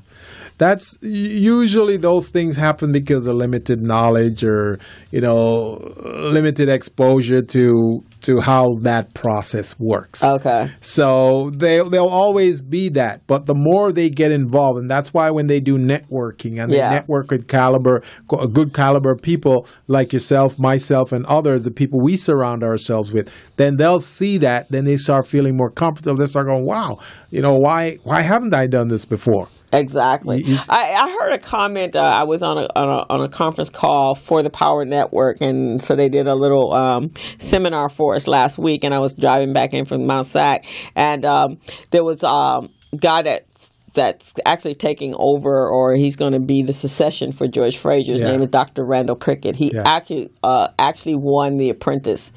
Black guy. Oh, I know him. You know him, tall guy. Yeah. So he was on the call, and so they were all giving tips to us when we got there to network and on networking skills. And pretty much I've followed George for a long time, so I kind of know his style. But something that Dr. Prickett said that was very interesting is that your people that you know really well, they can't really, and you guys work in the same space, and you've known each other and you know each other's thought processes. It's the ones that you don't know. Yes. That you can learn so much more from. Like the experience I had yesterday when I was at that meeting. Because that was not my area. But when I walked in and I came out with all what I got from it, so that's another area that when we're out collaborating and networking, you collaborate with somebody that's not part of your circle. Exactly. and that's one of the things that I teach in my workshops at Edison in the EDGE program. I teach small businesses to partner with other businesses that's not in their industry and see how they can come together and align themselves to work together on a project. Do you see what I mean? Because if you can do that, let's say your accounting and finance, you may work with a project manager, you may work with another business management consultant, you may even work with a construction contractor. Right. You put that all together, and you're supposed to be on a team. It's going to be amazing how all of those parts come together. Right. So expand your horizons. When we're talking about growing and thinking like a corporation, those are the things they do. Right. They're always out going to conferences and meeting new people and being able to create synergy between them. Right. And have never met them before. Exactly. But can bring some amazing opportunities for them. Right. Now, part of what we were talking about, Crystal, about understanding your finances and mastering it. One of the key things that we need to understand about financing as small business is to collect our money. We need to collect our bills. You see what I mean? Well, one would think that would go without saying, but I guess that is exactly. A lot of us do not collect our bills, and then we wonder why we don't generate enough money. One of the first things that you need to do, even if the person that you're conducting business with is your friend or your family, you want to collect from them. As a matter of fact, those are the ones you want to collect from first. Yeah. Because those are usually the ones who don't pay. Oh, yeah. And they're the ones that try to run a scam on you. Exactly. Or try to a fast one on you. And you're looking like, wait a minute, we didn't agree upon it. That's one of the reasons I started with making sure that everybody that I work with is do a contract. Yep. Because I've had, working with nonprofits, and sometimes when I'm working with a nonprofit and I'm volunteering, this is my pro bono to them, and I'll create a flyer, which is not my business. That's just something that I like to do. So a lot of the organizations that I give of my time, I'll do the marketing flyers and so forth. So consequently, they're like, "Oh, that's fantastic! Can you do it for me?" And then I'm like, yeah, I can, but it comes at a cost. Exactly. And then they come with some extreme. I had someone recently do this to me, and it didn't sit too well with me, and I'm still trying to figure out how to handle it, because they came at me and like, I want 10 flyers for a certain price. And I'm like, no, you don't. First of all, you don't need 10 flyers for this particular event. Right. And so I gave them based upon a relationship that we were working together on another project. So I gave them a price of $125 for a couple of flyers. So when I got done with the flyers, and it only took 4, which is still darn cheap for $125. Then she comes back and I said, "You didn't," and I gave her the opportunity to pay for it half of it up front. Right. And then they were going to pay on the back. And then I didn't get my back. Mm-hmm. And I didn't get my back. And she said, well, you were going to do 10 flyers. No, I never told you I was doing 10 flyers for $125. Yeah. I gave you a real dirt cheap discount, but not to take advantage of me. See if you ever get another flyer out of me. See, that's the thing with a lot of these entities. They think that because they know you, they can just walk all over you. They don't have to respect boundaries or give you the respect to your credibility and your expertise as required. Right. And that's why we got to draw the line. That's what we were saying earlier with Margot about operating like a larger business. Right. Big businesses, they don't do the fringe stuff. No. You know, it is what it is. Yeah. If it costs X amount, that's what it costs. And you pay by a certain time, and you could pay by credit card, or you could pay by certain methods. Yeah. But you're not going to get the stuff first and then you have to pay later when you may not want to pay. Right, exactly. Right. And if I'm cutting you a deal, that's because I want to. Don't ask me for the deal. Exactly. Let me cut the deal for you because I'm feeling gratuitous that day. Exactly. But I'm in business, and I think everybody on Facebook, those of you that are in business, understand that you are in business. Yes. And people respect you when you set those boundaries. Oh, yeah, you have to. And people know that. And just remember this. If you don't remember anything else that we say today, just remember this. You tell your friends, your family, and associates that you may be friends with them, but they're not friends with your money. Okay? You may be friends with them, but they're not friends with your money. Yeah, your money is your money. Your money is your money. They pay you your money. You set terms and conditions. And it's funny you said that because this past week with number 45, he needs a team of attorneys, right? And did you see that? Oh yeah. He cannot contract any attorneys because their chief problem was he doesn't pay his bill. Now he's the president of the United States, and they're like, sorry. Yep. Sorry. Yeah, and their reputation. They're also concerned about their reputation. That's what I'm talking about. So business owners, if you really want to make it, you collect your money. And for several reasons. One, it helps you to be sustainable. Mm-hmm. That means you have money flowing through your company, your cash flow is going. Right. Secondly, banks look at you more favorable when you collect your money because then they know that you're going to collect enough money so you can pay them. Right. And that's part of your accounts receivable. So you want to do invoices. Yes. Even if you have to create your own invoices, but you want to create invoices so you'll know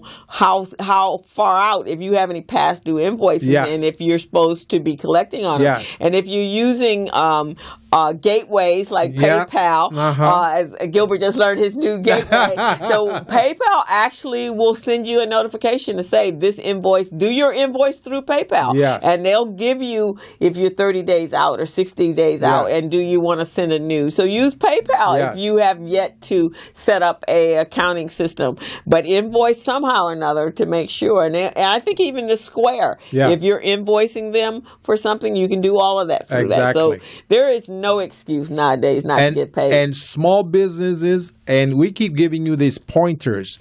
We don't want you to just listen to them. We want you to implement them. Right. Here's what we want you to do also. If you have an account receivable, that means somebody owes you money. Mm-hmm. Make sure it does not go beyond 30 days. So they better pay you in 30 days or less. Once it goes beyond 30 days, you know what happened? That becomes an aging. Aging means that it's over 30 days and it's old, and your chances of collecting that money is slimmer and slimmer. Yeah, the longer it stays So out make sure that you get paid within 30 days or less. If you're a consultant, you want to set up your policies and procedures to be paid within 10 days or 15. Mm-hmm. No more than that. Right, exactly. Depending on who you're doing business with, depending on my clients, some of them I get paid due upon receipt. Yeah. But I always get half up front. Mm-hmm. So or I break it over if it's a long period. If I'm writing a business plan for somebody, I'm gonna get my half up front. I'm gonna get my second in the middle part, and before I give you a finished product, I'm paid. Collect your money. Yeah, because it's really a nerve-wracking, stressful thing to have to run people down for money because you've done your part. Oh yeah, and if you hold your business in certain type of esteem, then you're doing the best. You're providing the best business with the best integrity and customer service. Yes. So I need to be compensated for that. What but you're in business to make money. That's what Nolan Rollins all that. Make no mistake. That's right. What he says. Make no mistake. It's about the money. It's about it. You are in business to make money. That's right. All right. And you should not be apologetic for the fact that you're trying to collect your money. Right, exactly. And if you're not making money, then maybe business is not what you're supposed to be in. Right. Maybe you need to be like a Santa Claus, where you donate stuff, you give away stuff. You're working at a nonprofit. Even nonprofits are making profits because they have to stay in business. Yeah, they have to stay in business. So, if you want to be a Santa Claus, that's fine, but just remember, being a philanthropist. Yeah. But you got to make money in order to be a philanthropist. That's what I'm talking about. You can't give away nothing. You can't. So you got to still make money somewhere. So then you're in a position to do that. So we just wanted to put that out to you small business owners. And you're on the Business Zone with Crystal and Gilbert Buchanan. And we're here today to share our expertise with you. We're available. And Crystal, if you want to give them the phone number again. You can call at 323-293-3375. We are here every Friday afternoon from 3 to 5, here to answer your questions, here to bring amazing guests. You know what, Gilbert? We are 1 month out. I know, from our anniversary, right? From our anniversary. We have been on the air for almost a year. Hooray! So we're going to be, next month, I'm going to be promoting that. I'm going to start promoting that. We got to celebrate. We got to do it in style. Right. We're at our 50th episode. Yep. 50th episode. Wow, so this is phenomenal. It's pretty cool. Yes. And we have to thank Miss Felicia. We got to thank our production manager, for helping director. us get through the process. She is phenomenal. She's guided us and provided us all the tools and resources we need. We couldn't have done it without her. We could not have done it without her. And you had more experience than I did. I just had a passion and a drive to want to do it. And she helped to make it so much easier. Right, exactly. So we definitely still a student and still learning. But having a fantastic time. Yes. But before we finish up today, I do want to talk about a couple of events coming up. Yes. So our one and only Mr. Gilbert Buchanan is going to be teaching the 2017 Edge program workshops. They're free workshops that are sponsored by Southern California Edison Supplier Diversity and Development Department. Recycling Black Dollars is presenting it. And so on June 22nd from 9 a.m. to 12:30 at U.S. Bank Community Room at 5760 Crenshaw Boulevard, and that's at the corner of Crenshaw and Slauson. We are going to be he's going to be doing a workshop for us, building effective client relationships. Really, really important class. This is a 4-series workshop series that we're doing.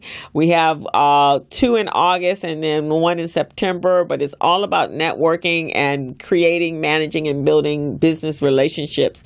So please feel free to come out, register. There is a flyer out there, and I will send it to you, but call Jackie B at 323-449-2099. Her email is myjackieb@yahoo.com to register. There's a blast that I sent out, so hopefully you guys will get that. It's a continental breakfast served and plenty of free parking. And I want to say this, Crystal, about that class we're doing on the 22nd. I want to invite everyone to that class because you're going to walk out of there feeling much, much better about running your business than ever before. And this is all about establishing relationship with contract providers and also with other clients and customers as well. We're going to do a personality profile in this workshop, which is phenomenal. You guys are going to love this. Oh, wow. You're going to learn so much about yourself and also your ability to run your business. So come on out. I'm excited about it. Yeah, I'm excited too. And I'm glad that you're going to be the instructor for it. I'm excited. Presenter. Another event that's coming up, and it's actually next week, you can register now. It's on June 16th. It's the Novel Bowl LA, which is the NAWBOLA conference. It's the 31st annual Leadership and Legacy Awards luncheon, and it's got some amazing trailblazing honorees, and you can get your information at NAWBOLA.org for your ticket information. And I got 2 workshops coming up real quickly next week on the 14th. The LA Latino Chamber of Commerce, they're having a capability statement workshop downtown at 333 South Grand Avenue. And I'll be teaching a brief overview on how to develop your capability statement. That's for free. You guys can show up. And then after that, they'll be talking about certifications and procurement. Oh, and now when is that? That's going to be next, the 14th. So that's next Tuesday, is Tuesday, it? Next Tuesday. Yeah. So come on out. And if you want to learn more about it, you can contact me at Gilbert at thebuchanangroup.net. That's Gilbert at thebuchanangroup.net. And the following day, the 15th, which is a Wednesday, I'll be in Riverside at the Riverside County Black Chamber. I'll be teaching small businesses how to use Small Biz Pro. So, and that's a free workshop as well. So come on out, learn how to better manage your business, how to find bid and procurement opportunities, and how to conduct market research on your business. All righty. And on Tuesday of next week, RBD Breakfast Mixer, is the second Tuesday of every month. We have Mr. Dave Ford from Southern California Edison speaking. And we also have I think his name is Paul Harris. He's coming out in honor of Father's Day next Saturday. Oh, very good. Sunday is Father's Day. So come on out and actually, yes, next Sunday is Father's Day. So come on out. The Breakfast Mixer is at Denny's on Crenshaw and Coliseum. It's from 8 a.m. to 10 a.m. Come out, network, hear Mr. Ford talk about Edison and all the energy saving opportunities that are out there, and hang out with the recycling black dollars, and let's support each other's business, and let's support each other's let's support our community. Sounds great. Sounds great to me. Are you going to be in any other events coming up, Crystal? I don't really have any other until Mount SAC is over. Yeah. But I am going to be teaching the BizCamp for the kids. Oh, so yes. July Tell them 10th, about that. July 10th to the 31st. This is a great camp. If you guys have some budding entrepreneurial young people from the ages of 14 to 18 hanging around at your house, you want them to come out. Yep. We will take your kids for a 2-week intensive summer program, but BizCamp is so much fun. Mm-hmm. They will, it includes a field trip and speakers and breakfast and lunch, and at the same time, we're providing them with an entrepreneurial mindset and business skills. They will complete a business plan. They will compete. Our sponsor this year is American Airlines. So the kids are actually going to be solving a problem that American Airlines is going to give them, and they're going to create a solution and then create a business out of that solution. Maybe these kids can come up with a solution to the overbooking so they don't overbook anymore and grab people off the plane and throw them drag them up there. So that we're going to be talking about that. So the camp is from 9 a.m. to 5 p.m. every weekend. There is a mandatory orientation for parents on June 24th, and that will be at 10 o'clock in the morning to 12 o'clock, but you have to be there. If you're looking for an application, you like the application, then you're going to contact Kene Turner at 213-250-8384, and his email address is kennet@nfte.com. So application process deadline is Wednesday, June 23rd, and we're looking forward to having your kids. We have the capacity for 24 children. They will have a fantastic time. So we would love to have you guys register your kids. Sounds good to me. Okay. And we're right at that time again, Crystal. So we're going to tune out right now. This is a Business Zone with Crystal and Gilbert, and we're looking forward to seeing you next week, Friday at 3 p.m. All righty. Bye-bye, everyone. Have a great weekend. Until next week. Hello. Meet Larry. Larry is a general contractor. Larry is very good at his craft, but Larry has a very tough time managing his paperwork because he is busy taking care of his clients' needs. Larry just cannot find his important business documents when needed. Larry is also being passed over for bid opportunities from prime contractors because he is perceived as not ready. He doesn't know where his business license, certifications, insurance, and other key corporate documents are located most of the time. Lucy owns an auto body and collision repair shop and has been using a business management and procurement assistance program called Small Biz Pro to keep her business organized, business ready, contract ready, and bank loan ready. Small Biz Pro is a 3-in-1 cloud-based business management, procurement, and market research assistance system designed to help businesses become business ready, contract ready, and bank loan ready. It also provides back-office operation solutions for small businesses. Lucy is able to stay ahead of her competitors because she uses Small Biz Pro to manage her business daily. Lucy just clicks on Small Biz Pro from her tablet, mobile phone, laptop, or any internet-accessible device for data retrieval, and she's got it. Lucy introduces Larry to Small Biz Pro, and now Larry is more organized and can now find all of his documents and new bid opportunities in seconds. Larry now saves $120 in labor costs for each missing or misplaced document. Just simply go to your web browser and log into smallbizpro.net and register today for a limited 30-day free trial offer. Services start as low as $1 per day. Let's put the competition out of business. Small Biz Pro. If you stay ready, you don't need to get ready. Register now at smallbizpro.net and begin saving money. Email info@smallbizpro.net or call 626-533-1186.